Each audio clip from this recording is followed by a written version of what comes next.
Bezrat Hashem, nous on continue le Da'at Utvuna dans le Perek la Metret, Perek 38. Là, je vais juste un paragraphe avant. Un paragraphe avant. Ça commence vers Atta, dans la page Tafkouf. Tafkouf, c'est la page 500. À droite en bas, vers Atta Nevair Inyana. Voilà, on a parlé de Zivuk Shelim, Vedela Shelim, Shalem Velo Shalem. C'est-à-dire intègre, et c'est-à-dire en fait, on va voir ces Pnimiyut, Ritoniyut. Alors là, on commence. Ve'ata nevair inyanam. Da. Ki azivug hashalem. Shu lehamshich neshamot chadashot. Shelo ba'u. Klulot be'adam harishon. הנה זה אינו תדיר. ובזמן שבית המקדש היה קיים, היה נעשה זה הזיווג השלם, והיו באות נשמות חדשות. אבל אחר החורבן נפסק הזיווג הזה. וכמו שכתוב בזוהר הקדוש פרשת פיקודי, בעניין היכל האהבה, כי לא עלו תמן נשמתין, חדתין בתר דתחרב בית מקדשה. ועל הזיווג הזה הוא שאמרו רבותינו ז"ל, שנשבע הקדוש ברוך הוא שלא כנס בירושלים של מעלה, כאשר נתבאר אצלנו בשער רוח הקודש בעניין הייחודים, שלא יכוון בנקודות של ההוויות, אלא באותיותיהם בלבד, כנזכר לאל. Bon, voilà, ça c'est rien que pour connecter, donc on avait vu ça. Ça veut dire il faut savoir une chose. C'est très très important que l'homme, il sache c'est quoi son origine. Donc son origine, c'est sa neshama qui vient de qui? De Adam Arishon. Maintenant, il te dit, Adam Arishon, il comprend toutes les neshamot de Am Israël. Maintenant, Mashiach, il peut venir seulement, quand toutes les neshamot viendront dans ce monde. Achirlou, quand la neshamot chez Bagouf. Il y a un endroit qui s'appelle le Gouf, et donc les neshamot, ils doivent sortir de là-bas. Toutes les neshamot doivent sortir de là-bas, et donc on doit attendre qu'ils descendent. Très bien. Il te dit, il y a des neshamot qui s'appellent Chadashot. Et comme ça, il a dit, Shiou le'amjir neshamot Chadashot, shelo ba'u, qui viennent pas kloulot be'adam harishon. Alors, ils sont pas avec Adam Arishon. Donc c'est des neshamot Chadashot, qui viennent pas inclus dans Adam Arishon. Pourquoi? Parce qu'il y a des neshamot qui ont quitté Adam Arishon avant la faute. Juste avant, ils ont vu. Les neshamot, ils savaient. Parce que tous les neshamot étaient dans Adam Arishon. Donc ils savaient qu'Adam Arishon allait faire la faute. C'est comme maintenant, quand tu vas faire maintenant, tu vas dire, ah non, le pied droit, il veut faire la faute, mais le pied gauche, il veut pas. Ça marche pas. Tous les membres, ils veulent. Donc la même chose avec les neshamot, qui étaient en Adam Arishon. C'est une entité. Donc tous, ils voulaient se diriger vers la faute. Ceux qui ne voulaient pas, ils l'ont quitté. Et en faisant la faute, il s'est divisé en trois. C'est-à-dire ceux qui n'ont pas voulu faire la faute avec lui, ils sont devenus Zihara Illa'a, ils sont montés dans Hatzilut, Nefesh de Hatzilut. Donc c'est très haut, ils sont montés là-bas. Ceux qui ne voulaient pas faire la faute, qui l'ont quitté juste avant la faute. Maintenant, les deuxièmes qui l'ont après la faute, qui ont été avec lui dans la faute, qui l'ont quitté, c'est-à-dire qu'ils se sont séparés de lui, ceux-là ils sont descendus. Et ils sont tombés dans un endroit très bas. C'est ça la Kali, c'est la Klippa. Tout notre travail, c'est de faire ressortir ces neshamot. Les neshamot, il faut les faire ressortir de là-bas. Et donc, c'est ça qui te dit les neshamot Hadashot, qui ne sont pas inclus dans Adam Arishon. Donc, finalement, il n'y a qu'une partie de neshamot qui reste en lui. Et c'est là qu'il te dit, par exemple, que Rabbi Akiva va venir de l'épaule gauche, de la Gouma, de l'épaule gauche, là où il y a l'aile. L'épaule gauche de Adam Arishon, par exemple. Moshe Rabbeinu, du Da'at, etc. Mais toutes les autres, par exemple David Amelech, lui non. Lui, à cause de la faute, il est tombé dans le Kali très profond. Donc il fallait depuis Lot avec ses filles, qui va avec ses filles pour faire sortir la Neshama de David, qui a fait plusieurs étapes, plusieurs escales. Donc elle était en Lot. Elle s'est passée à Safi. Safi s'est passée à Moab. Moab de père en fils jusqu'à Eglon, le roi de Moab. Ensuite à Safi, Ruth, et c'est là qu'elle s'est convertie, qu'elle s'est mariée avec Boaz et qui a pu avoir le grand-père de David Amelech, qui est Ovad. Ensuite, Ovad, il a eu Yishai, il a eu David. Regarde tout ce qu'il fallait pour ressortir ces neshama. Tout ça s'appelle des neshamot Hadashot, qui n'étaient pas inclus en Adam Arishon. Donc il faut les faire ressortir. Donc ça, il te dit, ça prend un zivouk spécial. C'est un zivouk shelim, c'est un zivouk spécial. Alors on continue. Aval, maintenant ce qui n'est pas un zivouk spécial, Aval zivug de l'oshelim. Donc encore une autre nekuda, un autre point encore à rajouter, c'est que ce zivug spécial, il était fait pendant le Bet Hamikdash. Pendant le Bet Hamikdash était fait. Maintenant, aujourd'hui, qu'on n'a pas le Bet Hamikdash, donc il ne peut pas se faire. Donc on va voir. Selon le Zohar HaKadosh, par exemple, il peut, par exemple, la Shabbat, vendredi soir après Chatzot, qui est un moment propice. C'est un moment très, très élevé. Donc là-bas, c'est un moment propice pour avoir des Neshamot Hadashot, par exemple. Donc il y a des moments où tu peux encore l'avoir. Mais au temps du Bet Hamikdash, c'était fréquent. C'était fréquent, avec la lumière du Bet Hamikdash, qu'on pouvait avoir ces Neshamot Hadashot. Maintenant, on passe la deuxième catégorie. Aval azivuk de l'oshelim. Sheoule achayot ha'olamot, les chiyut ha'olamot, pour faire chiyut ha'olamot, pour faire vivre les mondes. Ça, c'est de l'oshelim. Et non nifsak le olam. Celui-là, jamais il va s'arrêter. Jamais. Celui-là, il s'appelle de l'oshelim. De l'oshelim, ou les achayot ha'olamot, les chiyut ha'olamot. Les chiyut ha'olamot. Et non nifsak le olam. Celui-là, jamais s'arrêter. Qui im chas veshalom yidbatlu kol ha'olamot mimtziutam. Donc, si maintenant ce yichud, il faut comprendre, le zivug, yichud, on veut dire la même chose. L'idée, c'est comme ça. C'est de réunir des lumières, et l'union de ces lumières fait que la lumière puisse se répandre et puisse se répartir et puisse faire vivre toutes les créations et toutes les créatures. Parce que dans la création avec le Créateur, il n'y a pas de séparation. Par exemple, quand tu as commandé une table chez un menuisier, dès qu'il a fini la table, tu n'as plus besoin du menuisier. Il n'a pas besoin d'habiter avec la table. Il rentre à la maison, tu prends ta table, tu es tranquille. Avec le Créateur, ça ne marche pas comme ça. Spirituellement, même si c'est quelque chose de matériel comme une pierre, à plus forte raison, un animal, une plante, à plus forte raison, un homme, qui a toujours besoin de cette connexion avec son Créateur. Sans la connexion avec le Créateur, on ne peut pas tenir. Si Chas Shalom, il retire cette connexion, eh bien c'est ce qu'on voit pendant par exemple, les Vayot. Pendant qu'un homme, quand il va quitter ce monde après 120 ans, que la Neshama va le quitter, c'est ce qu'on voit. Parce que cette connexion spirituelle, elle s'est retirée de son corps. Donc dès que cette connexion spirituelle va se retirer de son corps, eh ben, il n'aura plus de vie. Donc tu vois qu'est-ce qui donne la vie. Et la forme aussi. Par exemple, de la pierre. Pourquoi il y a une grosse pierre, une petite pierre? Il y a des pierres qu'on appelle des sela. C'est des pierres très dures. Il y en a moins dures, etc. Qui fait la différence? C'est la connexion, même si elle est minime, mais c'est la connexion qu'elle a avec le Créateur. Qu'avec le Créateur, c'est le spirituel. Donc la connexion spirituelle qu'elle a, c'est ça qui va lui donner sa forme, c'est ça qui va lui donner sa vitalité, etc. La même chose avec la plante, la même chose avec l'animal. Il y a des animaux qui sont gros, il y en a qui sont plus petits, il y en a qui sont comme ça, il y en a qui ont cette forme, une autre forme, menu bétail, gros bétail, etc. Et à plus forte raison avec l'homme. Donc c'est le tselem. C'est pour ça que la Torah elle a dit Betselem bara Elohim. Maintenant tout ça pour le faire vivre à chaque seconde. Quand je dis chaque seconde, pour ne pas dire à chaque fraction de seconde, parce que c'est chaque fraction de seconde. On sait que l'heure se divise en tatraf halakim. 1080 parties de l'heure va se diviser. 1080 se divise l'heure. Ça veut dire qu'il y a une nouvelle génération, pas génération, qui génère une nouvelle générance de lumière qui va générer à chaque 3 secondes, point 33. C'est une nouvelle lumière qui génère. C'est comme ça. À chaque 3 secondes, point 33, paf, ça change. C'est ça que tu dis dans la Tfila, Mechadesh betuvo, bechol yom tamid ma'aseh bereshit, que à chaque fois tu renouvelles la création du monde à chaque instant. Donc ça c'est ce qu'on appelle là, c'est ce qu'on parle maintenant. C'est ça ce zivug là. C'est cette relation qu'il y a entre les lumières pour générer la création en entière. Ve'ala zivug azeh mevoar be'adrat ha'azinu de la pasik le'almin. Donc c'est ça que le Zohar il te dit, la pasik le'almin, jamais il va s'arrêter. Il ne peut pas s'arrêter. Parce que s'il s'arrête, c'est la fin des temps.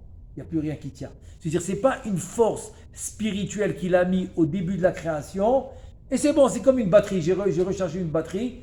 Ok, dès que maintenant la batterie va vouloir se finir, tu vas lui mettre la prise et tu vas la remonter. Il te dit non, ce n'est pas un système de batterie. Pas du tout. C'est constant. C'est une générance constante. ça génère la lumière constamment. Amechadesh betvo bechol yom tamid ma'aseh bereshit. Tamid, c'est tout le temps à chaque instant. ועניין זה נוהג בשתי הבחינות הנזכרות לאל בין בהיותם אבא ואמא במקומם שווים בקומתם, בין בהיותם רובצת על האפרוחים, כי זיווג השלם לפעמים נפסק וזיווג דלא שלים הוא תדירי לעלמין. Donc ils te disent ce que je t'ai dit, ça va dans tous les cas de figure. Comme on a vu dans le cours précédent, on a vu le zivouk de Abba Veima quand ils sont à la même hauteur. Ça veut dire que c'est parallèle, c'est un parallèle parfait. Ou bien qu'ils sont revêtus, ça veut dire que la mère, des fois, elle va se pencher pour s'occuper de son enfant. Des fois, pour allaiter son enfant, il faut qu'elle se penche un petit peu pour l'allaiter, etc. Donc dans les deux cas de figure, ça marche. C'est ce qu'on dit maintenant. Que le tadiri, le constant, c'est pour faire vivre, il va être tout le temps, mais le shelim, pas tout le temps, pas du tout. Surtout qu'il n'y a pas de Beth Amikdash. Donc il peut pas être tout le temps. Maintenant, on va expliquer les deux catégories qu'on a citées juste avant. Da, kine biyotam lemala bimkomam, zeu ikar azivug shelahem. אבל הזיווג שלהם בהיותם רובצת על האפרוחים הוא דרך מקרה לפרקים, והוא כאשר יש עוונות בתחתונים, כי אין בהם כוח לקבל השפע העליון הנמשך מן הזיווג העליון הנעשה בהיותם למעלה במקומם. Ça veut dire que le vrai zivoug, la vraie union des lumières spirituelles, les lumières supérieures, la vraie union, elle est comme ça. Cette union, elle est seulement quand il y aura Am Israël, ils vont être méritants par la Torah et les mitzvot qu'ils font, et donc ils auront, c'est-à-dire les partsoufim, les lumières seront à leur place. Il faut savoir une chose, qui a causé que les lumières ne sont pas à leur place, ou ce qu'on appelle Galut Ashrina, pour ça qu'on doit faire Tikkun Chatzot, etc., que la Galut Ashrina quitte sa place, qui a causé, c'est la faute de Adam Arishon. Donc ça veut dire aujourd'hui, c'est comme ça. Si tu veux que maintenant les partsoufim soient à leur place, la place qui doit être aujourd'hui, c'est pas encore la place ultime, c'est pas encore la place qui doit être à la fin des temps, mais c'est la place où il doit être maintenant. Il te dit, ça va être quand il y aura Torah, mitzvot, et il n'y aura pas de averot. Il n'y aura pas que Am Israël, ils vont pas transgresser. Am Israël, ils vont pas transgresser la Torah. Donc là, ils vont être à leur place. Mais si Chas V'Shalom, ils transgressent la Torah, donc ils vont pas être à leur place. Et c'est ce qu'il te dit. C'est pour ça que des fois, Rovetset, Kaviachol, Ima, elle va se courber pour faire le zivou Kaviachol. Donc se courber, ça veut dire que c'est pas l'idéal. C'est pas l'idéal. L'idéal, c'est qu'ils sont à leur place. C'est quand, par exemple, à la Hamida, que tu as bien fait la Tfila, tu as commencé au Korbanot, Pesouké des Imra, Yotzer Or, etc. Tu as fait Asiya, Yetzira, Bria, et là tu rentres dans Hatzilut, qu'ils arrivent à leur place. Ça, c'est l'idéal. Donc encore une fois, pour être à leur place, il faut qu'on sache ne pas faire des avérotes. Il faut qu'on sache ne pas transgresser la Torah et les mitzvot. Et donc, dès qu'on va faire comme il faut la Torah et les mitzvot, donc tous les partsoufim et les positions spirituelles reprennent leur place. Donc c'est ça le mérite de l'homme. Le mérite de l'homme, c'est qu'il donne la possibilité à son créateur de garder sa place spirituelle dans les mondes supérieurs. Parce que l'homme, il aura un impact et une influence directe avec les lumières supérieures. Parce que l'homme, il est composé de deux éléments. De l'élément matériel, physique, qui est la terre. C'est pour ça qu'il lui dit, tu es venu de la terre, tu retourneras dans la terre. Et il est composé de spiritualité du tselem. Tselem qui vient de la neshama qui est spirituelle. Donc l'homme finalement, c'est l'union du matériel avec le spirituel. Donc l'union des deux va former l'homme. C'est pour ça que en étant dans ce monde, il pourra récupérer les étincelles de sainteté qui sont tombées à cause des avérotes, à cause des fautes. Et là, il pourra les faire remonter à leur place grâce à la Torah et grâce à la mitzvot, et grâce aux mitzvot. Donc c'est ça maintenant le but de l'homme. Le but de l'homme, c'est de ramasser tout ce qui est tombé pour les ramener à leur source. Dès qu'on aura fini, et c'est ça la limite des 6000 ans, dès qu'on aura fini, donc c'est la limite, c'est 6000 ans maximum, donc ça y est, on change de position, on change de statut, on ne peut plus rester les mêmes. même les corps ils vont changer, etc. Il y aura tout un ta'alir, il y aura une procédure. La procédure, elle va durer presque 200 ans. Et selon le Ben Ishraï, la procédure, elle doit commencer maximum dans 17 ans. La procédure, elle doit commencer. Selon le Ben Ishraï, c'est le grand maximum que la procédure, elle doit commencer. Pourquoi? Parce que ça prend 200 ans de procédure. Et donc, si tu m'as dit que c'est maximum 6000 ans, on vient de commencer Bécha'a Tova. Bécha'a Tova, on vient de commencer une nouvelle année, Tafshin Pe Gimel. Tafshin Pe Gimel. Donc, jusqu'à 6000, combien il manque? 217. Si tu me dis que les procédures, c'est 200 ans, donc il nous reste maximum 17 ans avant de commencer la procédure. La procédure des 200 ans, qui va comprendre par exemple Gog ou Magog, j'espère qu'on l'a déjà passé. J'espère qu'on n'a pas besoin. Qui va comprendre Bet Amikdash, qui va comprendre Mashiach ben Yosef, Mashiach ben David, qui va comprendre le Triatametim, qui va comprendre Gluska Ot Yafot, tu vas sortir dans ton jardin, pas besoin d'aller faire le marché. Tu vas cueillir de là ce que tu veux. Des bons petits pains, les croissants, celui-là qui aime les croissants au chocolat, celui-là qui aime tout ce qu'il aime. Les plats qu'il aime, il va les cueillir direct dans le jardin. Ça aussi, c'est une étape à passer. Ensuite, bitou la goufote. Il y aura une transformation des corps. Parce que pour pouvoir vivre le 7e millénaire, on ne peut pas rester avec le même corps. On va être obligé de faire transformation. Donc tout ce que je viens de citer maintenant, c'est un ta'alir, c'est un processus de 200 ans. Donc il nous reste 17 ans pour le commencer. Comme ça, il dit Ben Ishraï, mes forages dans Sod Yesharim, dans Chelek Alev, Siman Yudzaïm. Excuse-moi, qu'est-ce que tu demandes? Et tout ça, tout doit terminer avant les 6000 ans. Oui. Il y a une opinion qui dit que ça va rentrer un petit peu dans le début des 7000 ans. Il y a une opinion comme ça. Dans le Lechem, c'est écrit que oui, ça va rentrer un petit peu. Mais combien un petit peu, on ne sait pas. Donc même si tu dis un petit peu, selon cette opinion, ça peut commencer un peu plus que 17 ans, quoi. Un peu plus que 17 ans, ça peut commencer. Alors on y va. כי אין בהם כוח לקבל השפע העליון הנמשך מן הזיווג העליון הנעשה בהיותם למעלה במקומם ולכן יורדת למטה בסוד רביצה. Donc elle descend בסוד רביצה ושם היא מזדווגת עם אבא ואור השפע של הזיווג הזה הוא יותר ממועט מן הנמשך מלמעלה בהיותם במקומם ועל ידי כן יש כוח בתחתונים לקבלו. Donc maintenant il vient de dévoiler un secret. Un secret, c'est-à-dire selon la force du zivouk d'en haut, de l'union des lumières, de la manière que tu as connecté les lumières d'en haut, la force que tu avec c'est-à-dire on va dire le niveau que tu as réussi à unir en haut, c'est ça qui va donner le shefa d'en bas. Ça veut dire si on a réussi le niveau top, qu'on peut réussir le maximum qu'on peut réussir par exemple, tu n'entendras jamais des mauvaises nouvelles, des pigouïm, qu'un juif, Rasvé Jalom, il s'est fait toucher, qu'il a eu quelque chose, jamais. Tu vas écouter que des nissim, véniflot, des miracles, parce que tu as réussi à connecter les lumières. Donc c'est ça le but de l'homme. Le but de l'homme, c'est à travers la Torah et les mitzvot, c'est de pouvoir remettre les choses en place. La spiritualité et les étincelles de sainteté qui sont tombées, ce qu'on appelle les rafah nitzotzim, et ce qu'on appelle aussi tous les birurim. Comme on sait que l'homme, il est dans ce monde pour trois choses. Birurim, tikkunim, velibun. Faire le birur, le tikkun et le libun. Maintenant, on va passer à la deuxième raison. Ve'od ta'am sheni. Ki ka'asher abanim shem zun. Hem gedolim enam tzrichim le'ima.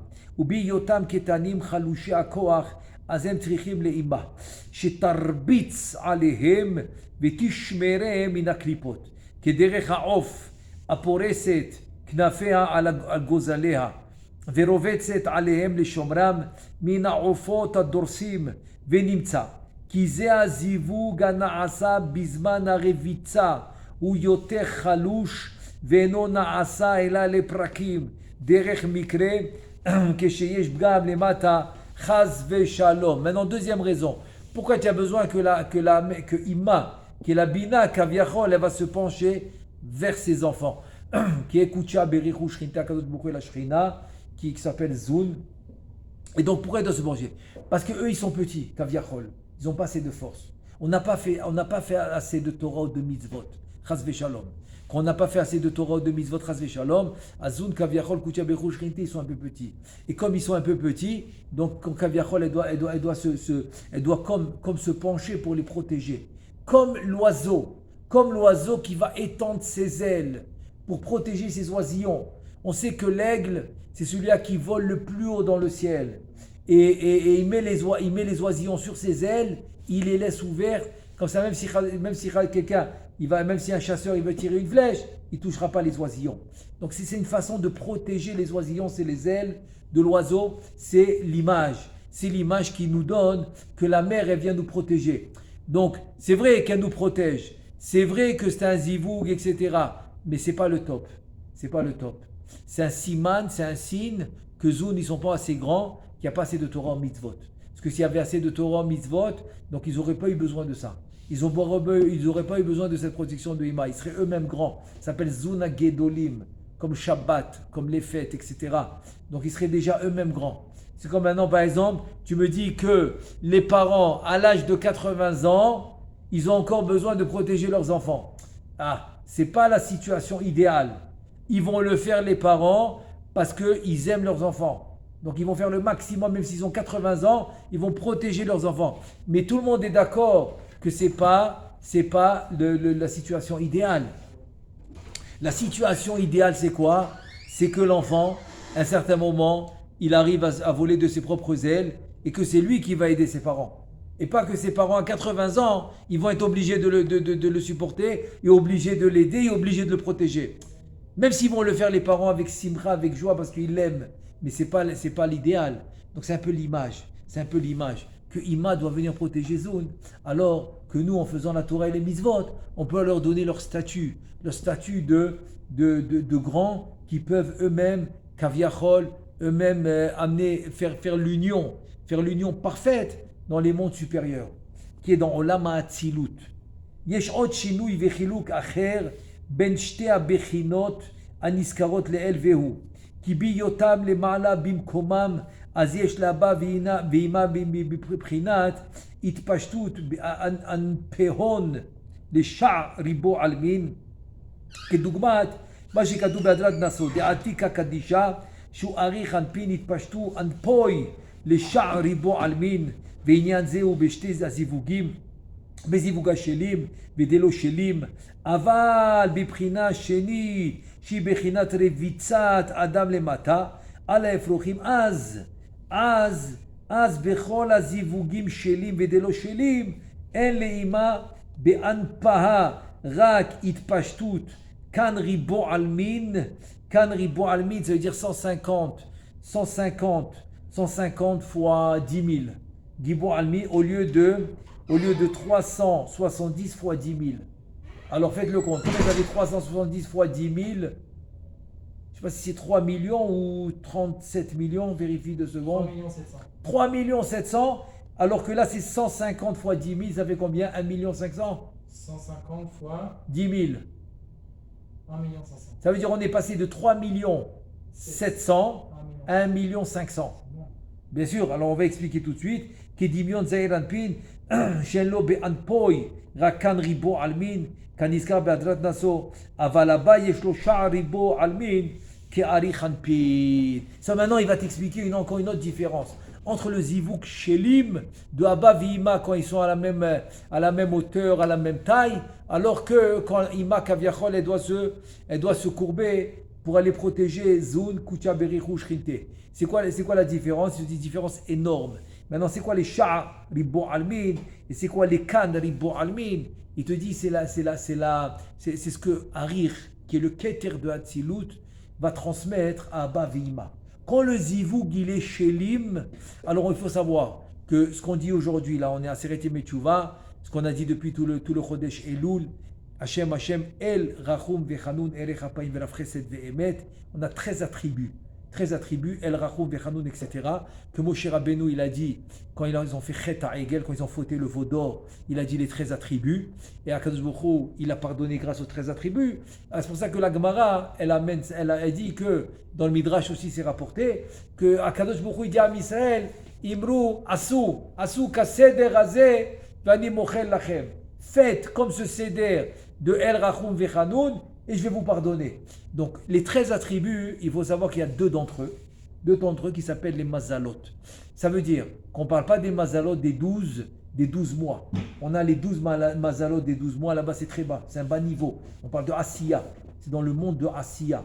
Là, je te parle, c'est-à-dire de Asiya, tu montes, il y a Yetzira, tu montes, il y a Bria, tu montes, il y a Hatzilut, le plus haut de Hatzilut qui est Keter. Regarde la différence entre les mazalot que tout le monde connaît, les 12, et les deux mazalot que je vais parler maintenant. C'est-à-dire que tu as monté Asiya, Yetzira, Bria, Hatzilut, tout en haut de Hatzilut, tu es arrivé. Tout en haut de Hatzilut, tu es arrivé. Que là-bas, tu as les 13 attributs, ça s'appelle Dikna Kadisha, c'est Kaviachol, la barbe de Harir du Keter. C'est pour ça que quand tu dis ces 13 attributs, tu dois savoir où est-ce qu'il est dans la barbe. De le L. Le L, par exemple, il est là. Ensuite, El Rachum, par exemple, c'est la moustache en haut. Chanoun, c'est le petit creux qu'il y a juste en dessous du nez, etc. Il y en a 13 comme ça. Maintenant, je vais parler du 8e et du 13e qui vont s'appeler les deux mazalot. Mazal Elyon, mazalot, c'est les deux. Le 8e, c'est notre chesed. C'est la couche de barbe en avant. C'est le 8e. Et tu as le 13e, Venake. C'est la couche de barbe juste en dessous. C'est-à-dire la couche de barbe, elle se divise en deux épaisseurs. L'épaisseur du haut, c'est le 8e, c'est notre chesed. L'épaisseur d'en bas, c'est le 13e, c'est Venake. Donc, il te dit que ça, c'est les mazalot, que là-bas, il y a Bane Chayom Zone, que là-bas, il y a les enfants, c'est-à-dire que ça ne dépend pas du srout. L'obisruta talia milta, il dit la Gemara. Ce n'est pas un srout, les enfants. L'obisruta, la parnassa, ce n'est pas un srout. Ah, je me suis levé tôt le matin, j'ai mis les meilleures tfilines, j'ai eu de la parnassa. Rien à voir. Rien à voir, c'est pas un srout. C'est pas un srout. Ah, j'ai fait Shabbat. Non, ça va être les pérotes, oui. On va expliquer tout de suite. C'est pas un srout. Lo bisruta talia milta. Et la be'atika talia milta. C'est quoi be'atika? Et la be'mazala, pardon. Et la be'mazala, c'est la même chose. Atika, mazala, c'est la même chose, c'est la même adresse. C'est la même adresse. C'est pour ça qu'il dit c'est be'atika talia milta dans Kriyat Yamsouf. Il a dit aussi ça à Kadosh Baruch Hu, à Moshe Rabbeinu. Be'atika talia milta. C'est la même adresse. C'est Harir, c'est le Keter de Hatzilut. Donc qu'est-ce qu'ils ont dit Chachamim? Lo bisruta talia milta, c'est pas un srout. Et là, bemazala talia milta, c'est le mazal. Quel mazal? Encore une fois, c'est pas les 12 mazalot que tout le monde connaît des mois, pas du tout. C'est les deux mazalot des 13 midot, des 13 attributs. C'est-à-dire dans les 13 attributs, tu as le 8 et le 13. Le 8, c'est le premier mazal, le 13, c'est le deuxième mazal. Le premier mazal, c'est lui qui va donner à Abba. Le deuxième mazal, c'est lui qui va donner à Ima. Donc c'est le 13e. Venake, le 13e, il donne à Ima. C'est comme ça que ça passe du Keter, ça passe à Abba. Donc c'est le 8e mazal, le 8e, qui est le 8e Notzer Chesed, qui est le premier mazal, il donne à Abba. Le 13e, qui est le deuxième mazal, Venake, il donne à Ima. Donc combien de lumière Abba et Ima ils reçoivent à ce moment-là, quand ils sont la même hauteur? Et donc c'est le Zivuga Shelim, Shalem, combien de lumière? 3 millions, on a dit 3 millions 700 000, c'est Sha'ribo Almin. C'est 3 millions 700 000 mondes. Alors que, quand maintenant Rovetset, elle doit se pencher, donc c'est plus bas. Elle tombe il tombe à Bavima combien? 150. Kan Ribo Almin avec Kouf. Kouf Noun c'est 150. Kan Ribo Almin 150. 150 ça veut dire 150 fois 10 000, 1 500 000. Regarde combien c'est tombé. De 3 700 1 500 000, c'est moins que la moitié. Donc tu vois la différence. Maintenant j'ouvre une parenthèse parce qu'on a parlé des mazal. On a dit l'obisruta talamilta, donc je vais expliquer. Ça veut dire que ce mazal là, c'est la lumière de Harir. Donc c'est pas le srout. Ça veut dire que des fois, tu vas faire une mitzvah, comme Shabbat Amincha. Shabbat Amincha, tu as cette lumière là. Cette lumière des mazalot s'appelle Rava de Ra'avin, c'est Sha'at Ratson. Il dit le rachat, ça monte jusqu'à Dikna de Harir. Donc là-bas, il y a les mazalot. Donc le Shabbat à Mincha, oui, tu vas arriver. Donc si tu as fait Shabbat d'une manière incroyable, donc oui, tu peux avoir des enfants. Oui, tu peux avoir la parnassa. Oui, tu peux rajouter dans la vie. Tu peux avoir la vie. Oui, pourquoi tu as atteint cette lumière? C'est-à-dire que c'est cette lumière qui va rajouter dans la vie, dans les enfants ou dans la parnassa. Oui. Premièrement, pourquoi on dit que Aser quelque chose qui est cher? Ok. Alors, il vient où? Parce que je fais une Paoula, j'ai donné mon Maaser, je deviens un shir.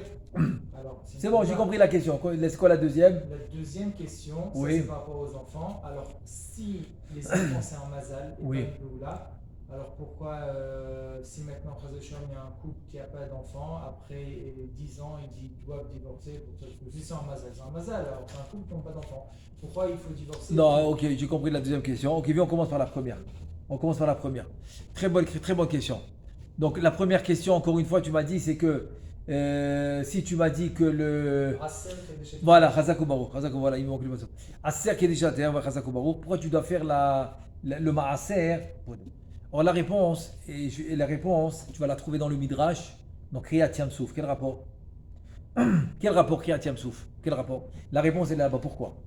Parce que maintenant, à Kadosh Baruch Hu, c'est Moshe Rabbeinu, pardon. Moshe Rabbeinu, il vient, il est en train de prier. Qu'est-ce qu'il lui dit? Qu'est-ce qu'il lui dit à Kadosh Baruch Hu? Mate daber elai. Daber el beni Israël ve'isa'u. Qu'est-ce que tu me parles? Il lui dit. Parle à Am Israël qu'ils avancent. Tout le monde pose la question. Comment Akadosh Baruch Hu, il peut dire à Moshe Rabbeinu, qu'est-ce que tu me parles? Attends, tu nous enseignes que tout, même si tu sais qu'est-ce que j'ai besoin, tu attends ma tfila. Akadosh Baruch Hu mit'ave le tfilatan shel tzadikim. Comment Akadosh Baruch Hu, il peut dire à Moshe Rabbeinu, qu'est-ce que tu me parles? Arrête de prier. Ça fait du sens? Pas du tout. Alors regardez les Mefarshim, je vais rapporter maintenant juste un, je vais rapporter au Rachaim Akadosh. Mais c'est le même kivoun, c'est la même idée qui ressort. C'est qu'en fait, il lui a dit comme ça. Il lui a dit maintenant, ça sert à rien.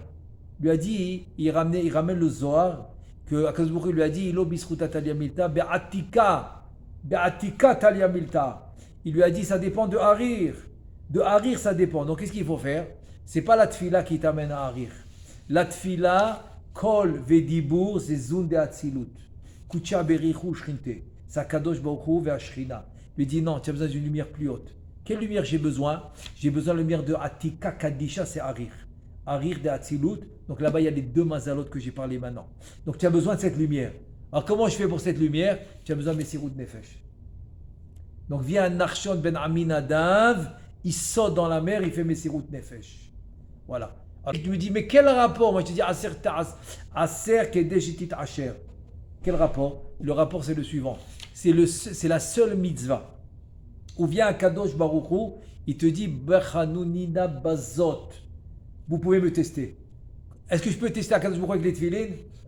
Pas du tout. Je peux le tester avec Shabbat? Pas du tout. Avec le Maaser, avec l'argent, il te dit à Kadosh Baruch Hu, tu peux me tester, vas-y. Je te permets. Ça veut dire quoi? Ça veut dire qu'arrivé à l'argent, qu'est-ce que je dois faire? Messirut Nefesh. Comme ça, en faisant Messirut Nefesh, Kaviachol, je teste à Kadosh Baruch Hu. Donc si je le teste, j'arrive où? J'arrive où à Messirut Nefesh? On a dit Atika Kadisha. C'est quoi Atika Kadisha? C'est les Mazalot. Voilà le rapport direct. Tu as compris? Et c'est exactement ce qu'elle a fait Chana. Chana en priant, elle est arrivée là-bas, donc c'est comme ça qu'elle a pu avoir les enfants. Maintenant, par rapport aux enfants, c'est encore une fois, si tu es resté au niveau de la tfila, c'est Zun de Atzilut Kol Vedibur, Zavenouk. Donc c'est normal que la Cha, elle ne va pas t'obliger, parce que toute la Torah vérifie dans le Chumash, jamais il parle de Harir. Toujours il parle que de ça. Donc la Torah, elle parle que de ça. Et la Torah chez Be'alpé, c'est Malchut, qui va expliquer la Torah chez Birtav. Donc c'est Zavenouk. Maintenant, si les filles à Teva doivent parler d'enfants, il doit encore arriver à cette lumière. Comment on arrive à cette lumière? Encore une fois, Messirut Nefesh. Par exemple, des cas où on va faire honte à la personne, il va se taire. Hein? C'est quoi le Messirut Nefesh là-bas? Je te donne un exemple, Chai, que je viens d'écouter maintenant. Un vrai, de Kiryat Sefer, ça s'est passé à Kiryat Sefer. Je peux te donner les noms, les adresses, tout ce que tu veux. Tu appelles, ils vont te confirmer l'histoire. Une vraie, ça c'est très. Avec ça, on va finir. Et là, tu vas voir ta réponse. Il y a un couple à droite, un couple à gauche, deux appartements dans le même étage. Des voisins, très bons voisins. Ils s'entendent à la perfection. La différence, c'est que dans une maison, Baruch Hashem, presque tous les ans, un enfant. Dans l'autre maison, 1 an, 2 ans, 10 ans, pas d'enfant. Rien. Donc c'est normal. Le couple sans enfant, la femme, elle est amie avec celle qui accouche tous les ans, donc elle l'aide. Elle doit garder les enfants, elle les garde, elle fait tout pour elle. Tout. À un certain moment, après plusieurs enfants, c'était le 7, 8e, 9e, je ne me rappelle pas, 8 ou 9e enfant, elle lui donne la clé de la maison à sa voisine qui n'a pas d'enfant. Elle lui dit voilà, au cas où je vais aller la nuit, etc., que tu as la clé et que tu peux voir si les enfants ils vont bien et tout ça. Finalement, elle n'a pas accouché la nuit. Elle a accouché le lendemain, donc elle est partie à l'hôpital. Donc elle est restée combien là-bas 2 jours, comme il laisse d'habitude, 2 jours et demi à peu près. Et donc la voisine, elle avait un cœur, elle aimait beaucoup ça. Elle a dit je vais lui faire une surprise. Elle a dit à son mari écoute, maintenant les enfants, nous on va les garder. Et ils sont chez nous. Eux, elle avec son mari à l'hôpital. Pour eux, donc il était avec elle. La maison était vide. Viens, on va aller l'astiquer, on va lui faire Pessah. Et elle va venir, elle aura une bonne argent. Parce qu'elle était enceinte, donc avant l'accouchement, c'est normal, la maison était balagane. Donc il lui a dit, ma femme, très bonne idée. Et là, il a retroussé les manches et il a commencé avec sa femme. Ils l'ont rendu, mais quoi, la maison, ils l'ont pas reconnu. Tellement elle brillait. Le frigidaire, le truc, les congés. Ils ont fait briller la maison. Attends, c'est une bonne action ou pas? Bien fait. Elle est revenue d'hôpital, elle arrive, la maison, comme on dit, speak and span, que dire, elle brille. Maintenant, madame qui vient d'accoucher, ça l'a dérangée. De quel droit elle s'est permis d'ouvrir mon frigidaire? De quel droit elle s'est permis d'ouvrir mes placards? C'est caviarol, c'est des choses personnelles. De quel droit elle s'est... Les fait, au lieu de penser tout l'effort qu'ils ont mis des heures, C'est quoi, sticker une maison où il y a des enfants tous les jours? Et qu'est-ce qu'elle fait? Elle tape à la porte, elle commence à lui passer un savon. Et tu n'as pas honte, et qu'est-ce que tu fais? Qu'est-ce que tu me touches mes affaires? Donc elle était tellement choquée. Elle attendait, merci beaucoup, je sais pas moi, elle était tellement choquée qu'elle n'a rien dit. Elle a gardé sa peine, elle n'a rien dit. Excuse-moi, mais elle disait excuse-moi pendant qu'elle parlait, c'est tout. Ok, elle a repris ses clés, elle est rentrée à la maison. Maintenant, dès qu'elle est partie, alors tu imagines les émotions d'une femme qui a passé des heures, et pas rien que des heures, tous les accouchements, elle l'a aidé. Donc, qui n'a pas d'enfant, avec la peine qu'elle n'a pas d'enfant elle-même, les émotions, je ne te raconte pas. Donc, elle s'est mise à pleurer, c'est des ruisseaux de larmes. Je vois les émotions un petit peu. Et là, il dit à Kadosh Baruch Hu, écoute, prends toute cette peine et c'est pas compliqué pour toi, donne-moi un enfant. Bidouk 9 mois plus tard, elle a eu Brit Mila, Baruch Hashem, un enfant, elle a eu, et Bidouk 9 mois. Voilà la réponse. C'est que maintenant, cette action de ne pas parler, de ne pas répondre, de se taire, ça lui a donné cette lumière. C'est ça, Atika Kadisha. Non, c'est ça que je te dis, c'est Atika Kadisha. Selon même Hana, selon le Teva, pas d'enfant. Avraham Avinu, selon le Teva, ni lui, ni Sarah, pas d'enfant. Qu'est-ce qu'il lui dit à Kadosh Baruch Hu? Ça veut dire quoi? Ça veut dire que il y a des lumières que je peux avoir qui vont me donner ce que les lumières plus basses ne me donnent pas. Et c'est ce qu'on a fait maintenant. C'est ça tout le système de... Il y a 4 zivugim. C'est ça tout le système des zivugim, c'est ça. Si j'ai atteint le plus haut, c'est Bet Amikdash. Tu as atteint Bet Amikdash, qu'est-ce qu'il y a besoin? Habibi, tout est là.